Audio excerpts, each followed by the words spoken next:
네, 안녕하세요. 중판 대표입니다. 얼마 전에 제가 1688 한국 진출에 대한 영상을 올린 다음에 뜨거운 반응이 있었습니다. 그러니까 제 유튜브에도 관련된 영상들이 뜨면서 알리익스프레스가 한국에 진출해서 한국 시장을 다 잠식할 거다. 그 다음에 또 많은 유튜버 분들이 알리익스프레스가 한국에 창고를 연다고 한들 구매 대행업에는 별 영향이 없을 거다. 그 다음에 영향을 받더라도 알리익스프레스가 안 파는 제품을 내가 팔면 될 것이다. 이런 관망을 내놓고 계시더라고요. 근데 명확하게 이게 왜 우리 셀러들한테 불합리하고 역차별을 받는지 이런 영상들은 없어서 제가 한번 찍어봤습니다. 제가 총대 매기는 싫고요. 저는 앞으로 뭐 이렇게 하질 않을 거예요. 저희는 뭐 1688하고 제휴된 게 있어서 뭐 잘 창고를 운영해 나갈 예정이긴 한데 왜 그런지 제가 설명을 한번 드려볼게요. 지금 알리익스프레스 창고 어디 있습니까? 물류창고. 네, 상해하고 뭐 광저우하고 이쪽 주변에 한 두세 개 정도 있습니다. 자, 이게 어떻게 된다는 거야? 한국이 창고에서 알리익스프레스 창고가 어디로 들어온다는 거예요? 대한민국에 들어온다는 거죠? 자, 옮겨볼게요. 자, 근데 이 내용이 물류창고라는 말이 없어져요. 그 다음에 알리익스프레스 창고가 대한민국에 설립되게 됩니다. 자, 됩니다가 아니라 아직 관세청이 잘 방어하고 있어요. 아직은 들어오지 못했습니다. 작년 12월에 고급 정보 있으면 조급 정보일 수 있겠지만 어쨌든 간 협의가 있었던 건 알고 있어요. 협의가 있었던 건 알고 있지만 결렬된 걸로 알고 있습니다. 근데 뭐 결렬이 12월 달 결렬이지 또 협의하고 합의하고 뭐 이러면은 들어올 수 있겠죠. 근데 어쨌든 들어오면은 이 창고가 뭘로 바뀌냐면 보세 창고로 바뀌어요. 알리익스프레스가 한국에 진출한다는 거는 쿠팡처럼 물류 창고를 열겠다는 게 아니에요. 보세 창고를 열겠다는 겁니다.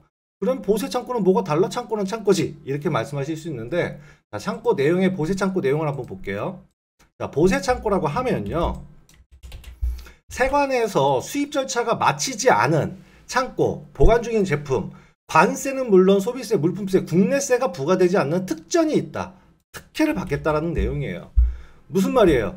그러면 알리익스프레스 제품들이, 중국의 제품들이 여기서 출발했었어. 3, 4일 걸리고 뭐 배 타고 와서 통관하고 해서 3에서 5일 걸렸었던 제품들이 보세 창고에다가 제품을 두겠다는 겁니다. 국내에, 대한민국에. 그 다음에 여기서 주문이 들어오면 여기서부터 하나씩 통관시키겠다는 거예요. 그건 통관 속도가 엄청나게 빨라지고 이미 재고를 보유하게 되는 상태가 되겠죠. 그러면 쿠팡처럼 로켓 배송이 가능한 시스템이 갖춰지는 겁니다. 근데 무슨 혜택을 받아?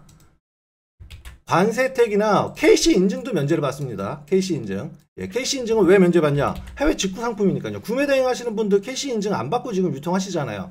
그게 최대 장점으로 구매 대행 강의하실 때들 다들 그렇게 강의하시잖아요. 관세도 안 내, 부가세도 안 내, KC 인증 안 받아도 돼. 이런 절차 때문에 구매 대행이 수입 셀러들을 이길 수 있다. 뭐 이렇게 말씀들을 하시면서 강의들을 하시고 또 거기에 우리는 그런 내용이 있겠구나 라는 내용들을 알고 계시죠. 근데 뭐예요? 알리익스프레스는 국내 창고, 보세 창고를 운영하면서 관세도 안 내, 소비세도 안 내, 물품세도 안 내, 내국세도 안 내. 이런 특전을 받겠다라는 내용입니다. 경쟁이 될까요? 국내 셀러들하고? 그리고 또 한 가지, 많은 유튜버 분들이 창고가 열린다 한들 우리 구매 대행업은 괜찮아. 왜? 그 알리익스프레스 보면은 뭐 작은 물품들, 부피 작은 것들, 그 다음에 싸구려 제품들 이런 것만 파는데 KC 인증 자체도 없죠. 그 다음에 창고가 한국에 들어온다고 생각을 해보세요. 잘 팔리는 제품, 크몹이라고 하는 제품들 여기에 쌉니다. 그럼 여기서부터 유통이 돼요. 또 경동 택배로 부피 큰 물건들도 나갈 수 있어요. 배로 위에가 어디 있냐면요. 위에가 여기 있습니다. 여기.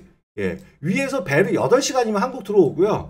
컨테이너로 부피 큰 물건들 보세 창고 잘 나간다 그러면 보세 창고에다 물건 적재해 놨다가 창고 비용 한국 엄청 쌉니다. 지금 뭐 창고 업들이 안 되고 있죠. 그 창고에서 국내 배송이 이루어진다? 사장님들 크모비도 할 수 없는 결론이 이루어지게 돼요. 근데 이 제품들은 관세와 부가세도 안 내. 구매 대행 하시는 분들 관세, 부가세 안 내는 거는 똑같죠. 근데 빨리 나가죠. 근데 가격이 싸요.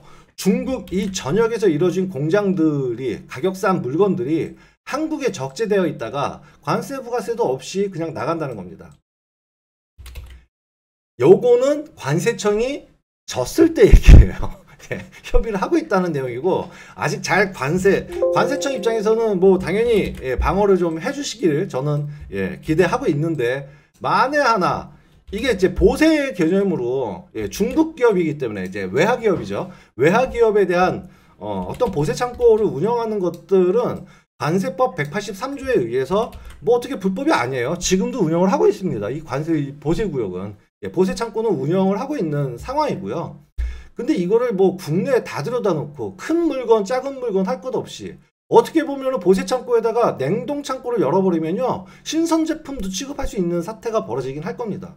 자, 이렇게 돼서 국내 유통에 관세와 부가세 등 그 세금 없이 직접 발송을 하겠다. 그러니까 대량으로 제가 이전의 영상에서 말씀드렸지만 알리익스프레스는 앱이나 뭐 쇼핑몰이 아닙니다. 포워더예요. 포워더. 그 포워더가 당연히 해야 되는 것들은 창고업인데 그 창고를 여기다 열겠다는 거예요. 여기에 열었을 때와 여기에 있을 때는 하늘과 땅 차이인 겁니다. 그래서 이거에 대해서 우리 셀러들, 구매 대행 셀러든 수입 셀러 등이 받는 어떤 역차별, 우리는 수입할 때 어떻게 해요? 중국에서 관세, 부가세, 물론 FTA 적용을 받으면 뭐 요건에 따라서 관세는 면제받을 수 있지만 최소한 우린 부가세는 냅니다. 그리고 KC 인증 안 받으면 유통되는 제품들 엄청나게 많죠. 우리가 수입을 하고 싶어도 KC 인증 때문에 수입 못하는 제품들 얼마나 많습니까? 근데 그게 다 얘네가 일로 와 버리면은 직구 개념이 되면서 무마돼 버린다는 거예요. 관세도 안 내, KC 인증도 안 받아, 부가세도 안 내. 뭐 이런 형태가 되겠죠. 그래서 대한민국에 세금을 안 내고 판매 대금은 중국으로 가져가겠다는 내용이죠. 다행히도 관세청에서 잘 방어 중에 있습니다. 자, 저희가 대응해야 될 건 뭐냐면요. 사람들이 이거를 그냥 관망하고 있고 그냥 뭐 구매대행 업은 뭐 그런 업이야 뭐 이런 형태로 뭐 이렇게 물어들으시 내일이 아니야 뭐 구매대행은 끝났어 뭐 이런 게 아니고요. 사장님들 지금 구매대행 사업하는 거는 저 같은 1세대에서 굉장히 고생해서 법을 바꿨습니다. 그거 아시는 분들 몇 분 안 되시는 것 같은데 간략하게 설명드리면요. 전환법이 2015년도 7월에 공표되고 17년도에 시행되려고 했었어요. 근데 이 법이 이때 정해진 법이 시행되면은 구매대행 셀러들 다 망했어요.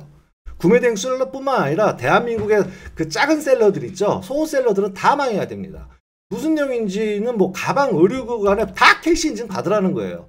오픈마켓에 KC 인증 마크가 없으면 구매대행이든 한국에서 생산한 제품이든 일반 생활용품, 의류, 신발 이런 것조차도 KC 인증 없으면 유통하지 마라 라가 이때의 법입니다. 이거 어기면 3천만 원 벌금에다가 500만 과태료 부과하겠다. 뭐 이런 내용이 있었어요. 이거는 대기업이 아니면 중소업체들은 동대문 상가에 있는 분들 다 죽으라는 소리랑 마찬가지죠. 하나의 의류 같은 경우 KC 인증 받을 때 적게는 20에서 30만 원, 색상별로 받으면 또 5만 원, 10만 원씩 추가돼서 의류조차도 티셔츠 하나만 갖고도 색상이 변경되면은 그 인증을 다 받고 한국에서 오픈마켓에 유통하라는 내용이었는데 그래서 이건 말이 안 된다. 다 죽으라는 소리다. 그래서 으쌰으쌰 하고 저희 같은 구매대행 1세대 분들이 이 소상공인들과 연합해서 진짜 피켓 시위 했었습니다. 그래서 법을 바꿨어요. 법을 바꿨기 때문에 2018년도에는 그 법이 구매대행 전환법이 다시 개정이 되면서 전환법이 대상이 된다 했지만은 개정이 되면서 그러면 구매대행 해외 구매대행 상품에 대한 품목들을 정하고 그것들은 KC 인증 예외 항목을 두자라고 해서 그건 인증 없이 한국의 구매대행 형태로 유통할 수 있게 된 거예요. 이게 2018년도 얘기입니다. 2018년도 얘기. 얼마 안 됐던 얘기예요. 이 법이 개정된 법이 통과가 됐기 때문에 사장님들이 시행이 되기 전 2015년도에 마련된 전환법이 2017년도에 시행이 됐다 그러면 여기서 사장님들 구매대행 하시는 분들 아무도 못 계세요. 할 수가 없습니다. 중국 제품 중에 캐시 인증 제품이 몇 가지나 됩니까? 없어요. 그걸 못 올리거든요. 스마트 스토어나 뭐 쿠팡에. 근데 개정됐기 때문에 올릴 수 있어요. 근데 지금은 그 법 때문에 중국 기업이 그 법을 들고 들어오는 거예요. 전환법상 한국에서는 해외 직구 상품에 대해서는 없다며. KC 인증 없어도 된다며. 그 다음에 뭐 관세 부가세 150불 이하로는 안 내도 된다며. 근데 창고를 보세 창고를 여기다 세워서 우린 그냥 그렇게 유통할 게가 된 겁니다. 자, 그러면은 관세청에서 뭐 방어를 하고 있다고는 하지만 저 법이 저렇게 돼 있는 상황에서 구매대행 하시는 분들은 아 저런 법이 있었으니까 내가 구매대행으로 먹고 살 수 있겠구나. 그리고 뭐 엄청나게 많은 강의들을 지금 하고 계시는 걸로 제가 알고 있는데 그렇게 해서 잘 먹고 잘 살았는데 그 법이 지금은 어떻게 돼요? 저희한테 칼을 겨눈 꼴이 된 겁니다. 근데 이거에 대해서 명확하게 설명하지를 않고 그냥 뭐 한국의 창고가 열리면은 뭐 빠른 배송이 이루어질 거다. 배송은 당연히 빨라지겠죠. 국내에 이미 물건이 다 들어와 있는데요. 통관이 안 된 제품이긴 하지만 어쨌든 위에서 배 타고 들어가서 통관 절차가 없어지는 거잖아요. 예, 다 통관된 제품들이 보세 창고에 있는 거고 거기서 주문이 들어오면 나가겠죠. 그러면 한국에서 수입하시는 분들은 어떻게 돼요? 우리는 관세, 부가세, KC 인증 다 받아갖고 수입해갖고 한국에 팔고 있는데 그 제품들이 관세, 부가세, KC 인증 없이 유통이 되는 사태가 벌어지는 겁니다. 물론 관세청이 졌을 때 얘기해요. 네. 알리익스프레스가 아직 확정하지 못했습니다. 이게 함부로 시행되지 못할 거라고 저는 생각은 하지만 계속 협의가 이뤄지는 걸로 봐서는 어떻게 보면 대한민국 법이 그렇게 정해져 있기 때문에 그 법을 들고 들어온다 그러면은 어떻게 보면 질 수도 있을 것 같다라는 생각이 제 마음속에 좀 들어요. 그러면 지금 셀러분들은 어떻게 하셔야 돼요? 저희 2015년도에 있었던 PKC처럼 들고 일어나서 예, 이거는 막아줘야 된다. 이거는 안 된다. 뭐 이렇게 하시던지 아니면 방법을 바꿔야겠죠. 무슨 방법? 이 내용이 허가가 되면 보세 창고가 굉장히 활성화될 거예요. 그러면 뭐 방법 없죠. 우리도 중국법이 만들어서 KC 인증이든 뭐든 내가 대한민국에 팔고 싶은 제품들 전부 다 보세 창고에다 갖다 넣어놓고 한국에서 주문 들어오면 알리익스프레스랑 똑같이 한국에서 경쟁을 해야죠. 뭐 어떡하겠습니까? 방법이 없죠. 자, 그렇게 되지 않기를 저는 바랄 뿐이에요. 예, 바랄 뿐이고 어쨌든 간에 요 내용은 뭐 확정된 건 없어요. 지금 협의 중인 걸로 알고 있고요. 우리 대한민국 관세청에서 잘 방어해 주시리라 저는 믿습니다. 만약에 방어선이 뚫린다 그러면 사장님들 먹고 사시려고 하는 뭐 10만 구매대행 셀러분들, 그 다음에 뭐 100만 그 수입 셀러분들은 가만히 넋놓고 있다고 계시면 예, 굉장히 큰 난리가 날 수도 있는 상황이 펼쳐질 수도 있다. 가정이지만 잘 방어할 거라고 저는 생각이 듭니다. 근데 뭐 유튜브 제 영상 중에 뜨는 거 보면은 이런 내용 없이 구매대행에서 크무비를 하면 살아남을 수 있다. 아니에요. 크무비. 신선 제품 하면 살아남을 수 있다. 물론 뭐 한국 신선 제품 하면 고등어 갖다 팔고 이러시면은 살아남으실 수 있으실 수는 있겠죠. 근데 공산품에 한해서 알리가 취급하는 게 지금 항공으로 들어와. 그러니까 해운이 너무 늦다 보니까 항공을 취급하니까 크무비가 아닌 작은 상품들을 취급할 뿐이지 대한민국에 보세 창고 열리고 창고 늘려갖고 크무비 제품들 갖다 파는 건 일도 아닙니다. 예. 컨테이너로 들어와서 뭐 하는 거. 왜? 알리익스프레스는 배를 움직이는 포워더라고 그랬잖아요. 포워더기 때문에 컨테이너 뭐 엄청나게 적재할 수 있는 그 배를 요 위해양에 띄워서 여기까지 8시간 만에 갖고 와서 보세 창고에다가 큰 물건들 적재하고 판다? 충분히 가능한 얘기예요. 그러니까 위협적인 내용을 알고 계시리라, 알고 있었으면 좋겠다라는 내용의 영상을 제가 한번 찍어봤고요. 정확하게는 그냥 창고를 여는 게 아니라 이걸 요구하는 겁니다. 이걸. 그러면 우리 셀러들은 어떤 불이익이 받는지에 대한 설명을 제가 간략하게 좀 드렸어요.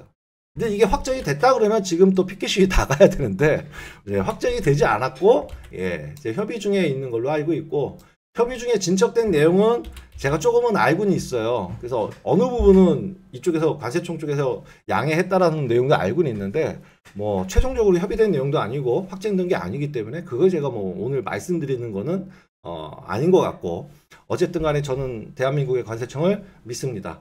네, 대한민국의 셀러 활동을 하시는 우리 셀러분들도 구매대행 셀러든 수입 셀러든 예, 위기감을 좀 가지시고 요 물류센터가 진짜 보세 창고로 열리는지 이건 좀 예의주시해 주셨으면 좋겠고 보세 창고가 열리고 보세 창고에 관련된 그 혜택을 고스란히 알리익스프레스만 챙겨간다 그러면 이거는 저희도 어느 정도 이 셀러의 공동 차원의 대응을 안 할래야 안 할 수가 없게 될 것입니다. 그리고 실예로 우리는 전환법을 바꿔서 구매대행 하시는 셀러분들이 으쌰으쌰해서 전환법을 바꿔서 선배님들 지금 이 영상을 보시는 이전에 2015년도 10년 전 선배님들이 예, 이 법을 바꿔서 사장님들이 지금 이 구매대행 활동을 셀러 활동을 하실 수 있다라는 거 그거 좀 염두에 두시고요. 여차하면 저희 다시 한번 또 피켓 들고 나가야 되는 상황이 벌어질 수도 있을 것 같습니다. 자, 오늘 영상은 여기까지 하고요. 네, 팩트를 좀 잘 아셨으면 좋겠습니다. 네, 감사합니다.